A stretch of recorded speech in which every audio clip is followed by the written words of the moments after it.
की माहुलीगड हा संध्याकाळी 6 नंतर बंद असतो. हा पूर्ण फॉरेस्ट एरिया आणि ते वन्य प्राण्यांची भीतीसुद्धा आहे.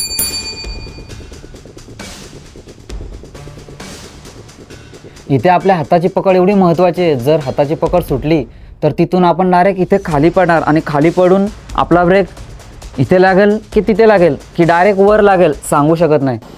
तर नमस्कार मित्रांनो, मी तुमचा सोलो ट्रेकर तेजू, सह्याद्रीचा रातखेडा. आज आपण करणार आहोत सोलो नाईट ट्रेक माहुलीगडाचा. पण आहे ना, माहुलीगड आपल्याला मॅपमध्ये 6 वाजता क्लोज दाखवतो आहे, पण आपण आहे ना भेटेल त्या वाटेने जाणार आहोत. आणि इथून किलोमीटर आहे 106, 719, म्हणजे तसं पण आपल्याला पोचायला कालोख होणारच आहे. पेट्रोल टाकून माझ्या रातराणीचं पोट भरलं आणि मी निघालो कर्जत मार्गी माहुलीगडाकडे आणि येऊन थांबलो कलम गावामध्ये माझं पोट भरण्यासाठी. तिथूनच पूजेसाठी हार घेऊन मी येऊन पोचलो शहापूर फाट्यावर, जिथून उजवीकडे जाणारा रस्ता जातो नाशिककडे, तर डावीकडे जाणारा रस्ता जातो भिवंडीकडे. भिवंडीकडे जाताना काहीच वेळात आपल्याला नजरेस पडतो माहुलीगड. अख्खी रात्र काढायची म्हणून पोटासाठी खायला घेऊन मी पोचलो माहुली गावात असलेल्या या कमानजवळ. मेन रोडपासून माहुली गावात यायला 5 ते 7 किलोमीटरचं अंतर आहे. माझ्या रातराणीला सेफ पार्क करून मला या शिवस्तुतीच्या उजव्या बाजूने एक पायवाट जाते तिथून जावं लागलं, कारण माहुलीगडाचा प्रवेशद्वार हा संध्याकाळी 6 नंतर बंद असतो. माहुलीगड हा संध्याकाळी 6 नंतर बंद असल्यामुळे मला चौकीपासून बायपास इथे यायला योगेश परटोले दादाची मोठी मदत झाली, ज्याच्यासोबत सुधागडवर काहीच दिवसाआधी माझी ओळख झाली होती. तर बघा मित्रांनो, ओळख ही आपल्याला कधीही कामी येते आणि तीच ओळख आज मला इथे कामी आली. सुधागडला मला एक दादा भेटला होता जो माहुलीगडाच्या पायथ्यालाच राहतो. त्या दादाला मी व्हिडिओमध्ये नाही घेतला, माझ्यामुळे त्याला काही त्रास नको. याचं कारण असं की माहुलीगड हा संध्याकाळी 6 नंतर बंद असतो. हा पूर्ण फॉरेस्ट एरिया आणि ते वन्य प्राण्यांची भीतीसुद्धा आहे. तुम्हाला दाखवतो बघा. बघा, हा पूर्ण फॉरेस्ट एरिया आणि ते वन्य प्राण्यांची भीतीसुद्धा आहे.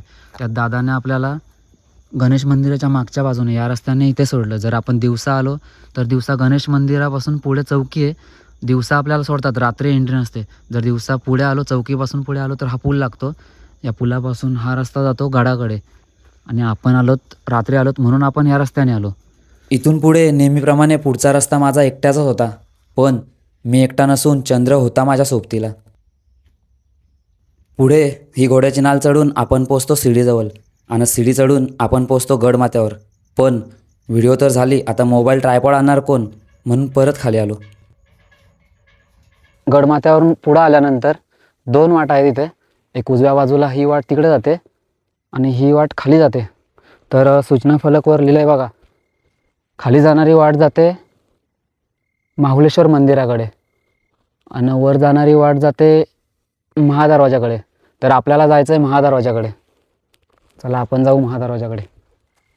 हा तोच माहुलीगड जिथे दिवसासुद्धा लोक चुकतात. त्याच रोडने पुढे जाऊन आपल्याला ही खाली उतरणारी वाट दिसते. ती उतरून समोर आपल्याला दर्शन घडते पुण्यश्लोक छत्रपती श्री शिवाजी महाराजांचे आणि त्याच समोर असलेल्या पवित्र शिवलिंगचे. तिथून उजव्या बाजूला थोडं खाली उतरलो की आपल्याला नजरेस पडतो इतिहासाचे साक्ष देत आजही उभा असलेला गडाचा मुख्य प्रवेशद्वार. प्रवेशद्वार समोर माथा टेकला आणि पुन्हा वर जाऊन मी शिवपिंडीचं पूजन करायला घेतलं.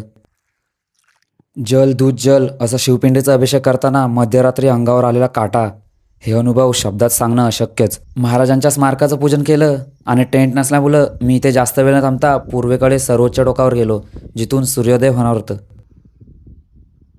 रात्रभराच्या जागरणानंतर पाऊण ते 1 तास झोप घेऊन उगवत्या सूर्यासोबत माझी दिवसाची सुरुवात चांगली झाली आणि इथून मी निघालो पुढे, म्हणजेच भंडारगडाकडे. तर बघा मित्रांनो, इथेच आपण रात्री आलेलो. तुम्हाला हा रस्ता दाखवलेला. एक रस्ता जातो खालच्या बाजूला आणि एक रस्ता जातो इकडे उजव्या बाजूला. उजव्या बाजूला जाणारा रस्ता जातो महादरवाजाकडे आणि खाली जाणारा रस्ता जातो माहुलेश्वर मंदिराकडे, म्हणजे कल्याण दरवाजाकडे. तर आपण रात्री तिकडे जाऊन आलोत. कल्याण दरवाजा दाखवण्यासाठी आता मी खाली चाललो आहे. तर तिथूनच थोडं पुढे कल्याण दरवाजाकडे जाताना डाव्या बाजूला आपल्याला ही राजसदर बघायला मिळते. शहाजीराजे, राजमाता जिजाऊ, छत्रपती शिवाजी महाराज, छत्रपती संभाजी महाराज यांच्या पदस्पर्शाने पावन झालेली ही राजसदर. तिथून सरळ पुढे आल्यानंतर बघा आपल्याला माहुलेश्वर मंदिर दिसतं इथे. माहुलेश्वर मंदिरात शिवलिंगचं पूजन केलं आणि मी थोडंच पुढे येऊन पोचलो या ठिकाणी, जिथून उजवीकडे जाणारी वाट जाते दारुगोला व धान्य कोठारकडे.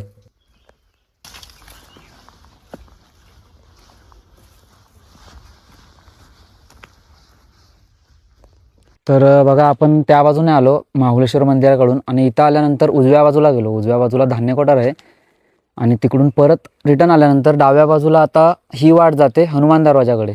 तर आपण आता चाललोत हनुमान दरवाजाकडे. तर बघा आपण त्याच वाटेने थोडं पुढे आल्यानंतर इथे 2 वाटा दिसतात. एक जाते डाव्या बाजूला आणि एक जाते सरळ खालच्या बाजूला.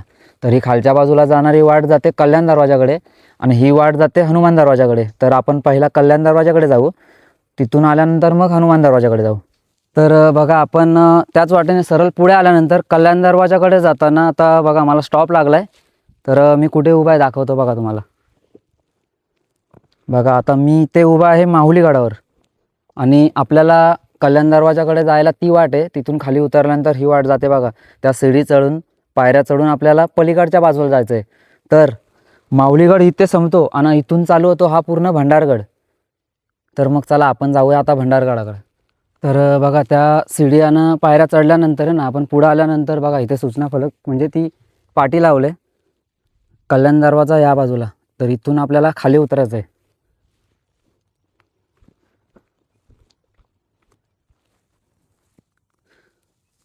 बघा त्या पायऱ्या दिसतात, त्या पायऱ्या उतरून आपल्याला पुढे कल्याण दरवाजा आहे. तर दाखवतो पुढे. त्या पायऱ्या उतरल्यानंतर आहे ना आपण इथून खाली आलो आणि बघा इथं पुढं आल्यानंतर ह्या पायऱ्या लागतात. ह्या पायऱ्या उतरल्यानंतर बघा ती पुढे रशी दिसते, ती रशी पकडून आपल्याला खाली जायचं आहे आणि खाली आहे तो कल्याण दरवाजा. म्हणजे कल्याण दरवाजा हाच आहे पण खाली पायऱ्या आहेत त्या तुटलेल्या आहेत. दाखवतो तुम्हाला.